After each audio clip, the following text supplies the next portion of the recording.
Alright gang, so in this video we're going to actually go ahead and join the project and then create a slice and then allocate some resources to the slice. So here we go. I'm going to just log in. Whoops, spelling counts. There we have it. So I'm going to log in and I can see that I have all of this project. Now this assumes that you've gotten an account and that you've joined the project. And so I want to point out a couple things before we dive into a slice. Over here I have my SSH keys. This is something that you're going to need to use GENI.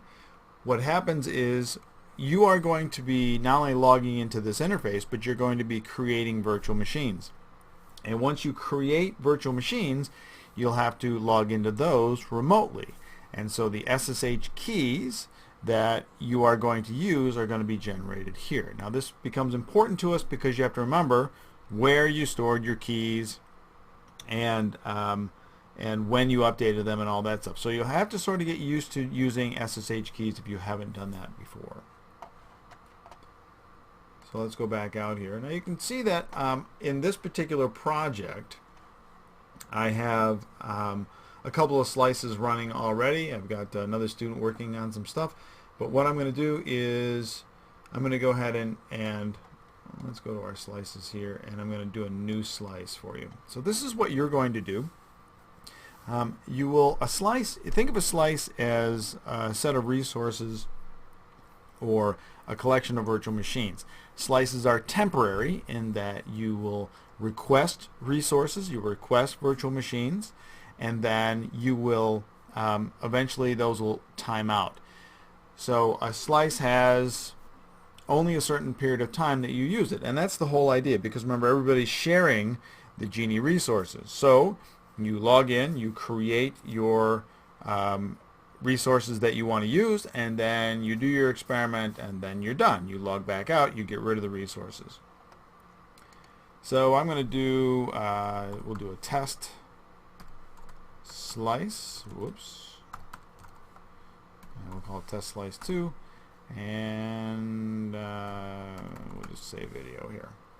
And then I'm going to go down and create slice. Now I don't have anything yet. Here is my slice, and it says here that my slice expires in 7 days. So that if I didn't do anything, GENI would automatically recover my resources. So if we look down here, I've got nothing on my canvas. So we're going to go ahead and add resources. Now all of a sudden my window is populated with this here, and you can see on the left that I've got these VMs. And so we're going to draw a basic topology. So I'm going to drag and drop, and I'm going to put a couple of VMs out here, and we'll do maybe 4 VMs. Whoops. So what would happen now if I made my request? I would have these virtual machines started up for me automatically, but they wouldn't be doing anything. So what I'm going to do now is let's rearrange these a little bit so they start to look like a little bit of a topology. And you'll notice this little black line keeps popping up. So what I'm going to do is I'm going to use that to draw between my nodes. I'm going to draw my topology. So you can see it pops up, and I'm going to just click and hold, and I'm going to extend it to the node that I want to connect to. Let's do that again. Alright, so these two nodes are connected, and maybe these two nodes are connected.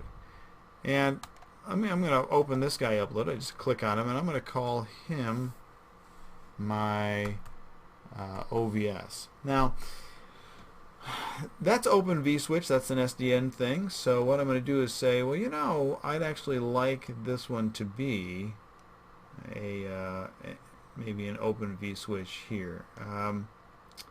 And maybe actually what I'll do is let me show you a different way. Let's get rid of this guy. And I'm just going to delete the node entirely. And what I'll do here instead is I'll do an OpenFlow OVS. We'll do that. So you can see I can select different kinds of nodes. Oops, come here you. Get over there. There we are. And so maybe I'll go back in and I'll Instead of calling it node 4, I'll call it OVS. And you can see that this image was created by this person right here. Now this happens to be Dr. Nikki Riga. She works out at the GENI project office, and she does a lot of work with these things. And then I'll connect these two. And I'll call this one my controller. Now what I have to remember is that even though I've got this nice topology here, these are really Linux VMs, and the only one that has anything special on it is this one here, because it was built for me with an installation of OVS. I put controller on this one, but it doesn't really matter what I call it because it doesn't have any specialized software. So on this one, I would either have to specify that I want a particular VM, or I would have to install the controller software later on. Okay, well this looks pretty good. I've got things drawn here. Up here in the upper right, we can see that we've got these funny little buttons here. Now an RSpec is the code that is used to build this thing for me. Remember that this is going to be all automated. So I can actually look at the code that was necessary to automatically spin these up. So this is all the stuff that is being used to provision these particular VMs. Okay. Now this right here is a site. So what I'm going to do now is click on my site, and I'm going to pick an aggregate. Now the aggregate is the location, the GENI rack that I want to use. I like to use NYU for some reason. So that's what I've done. I've selected NYU as my aggregate, and if I wanted to, I could find NYU on that map that I showed you in the other video. Now once I select NYU, all the way down here, I can say now reserve resources. But before we do that, let's take a look around at some of the other stuff that's happening here. Right here, choose RSpec. I could actually have chosen a different RSpec. Now you saw the code already. If I selected one of these other RSpecs, it would automatically draw the topology for me and automatically provide the code that I needed, rather than me having to draw this topology here that I wanted.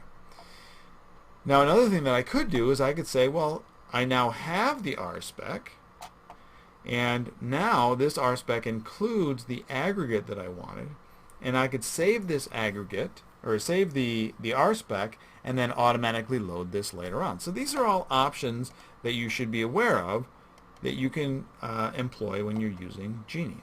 Well, let's go ahead and ask for our resources now. This interface, by the way, is called Jacks, as opposed to FLAC. FLAC is what we used previously. So what's going to happen here is that right now I've made this request, and down at NYU, that GENI rack is receiving this request, this RSpec, and is trying to build this for me. And as you can see, that the topology is actually being built. I'm getting some information here. Here are my nodes. Here are the IP addresses of the nodes and the connections that are being built.